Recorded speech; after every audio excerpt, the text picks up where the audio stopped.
Nagkasama kanina sa Davao City sina Pangulong Bongbong Marcos at Vice President Sara Duterte. Sa gitna yan ng maiinit na banat ng pamilya Duterte kay PBBM. Nasa frontline ng balitang yan si Maricel Halili. Personal na bumisita kanina si Pangulong Bongbong Marcos sa baluarte ng mga Duterte, ang Davao City. Pinangunahan niya ang pagpapasinaya sa Davao City Bulk Water Supply Project.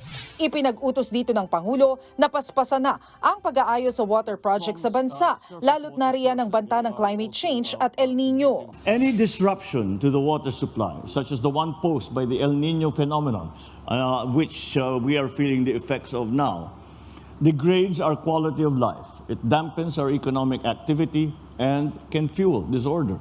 Wala naman sa event ang alkalde ng Davao City na si Mayor Baste Duterte na kamakailan lang ay binanatan si PBBM na dapat na raw magbitiw sa pwesto. Nagtungo rin si Pangulong Marcos sa Rizal Memorial College sa Davao City at namahagi ng higit 2,500 na titulo ng lupa sa agrarian reform beneficiaries. Wala pa rin dito si Mayor Baste pero present na ang kapatid niyang si Vice President Sara Duterte na siya mismong nagpakilala sa Pangulo. Ladies and gentlemen, the President of the Republic of the Philippines, His Excellency Ferdinand R. Marcos Jr. Mainit ngayon ang banggaan sa pagitan ng mga Duterte at ng Administrasyong Marcos matapos magkaroon ng prayer rally sa Davao City noong January 28 kontra People's Initiative para sa Charter Change, kung saan nagbitiw ng maanghang na salita si dating Pangulong Rodrigo Duterte laban kay PBBM. Sa kabila nito, masaya raw si Pangulong Marcos sa kanyang muling pagbisita sa tinaguriang Duterte Country. Maraming masasayang alaala ang ibinigay ng Davaoenyo sa akin at sa aking pamilya sa nakalipas na panahon. Marami ring mga pagkakaibigang panghabang buhay ang naburito. Hindi maaaring mawala sa aking puso ang pagmamahal ng Davao sa mga tao dito.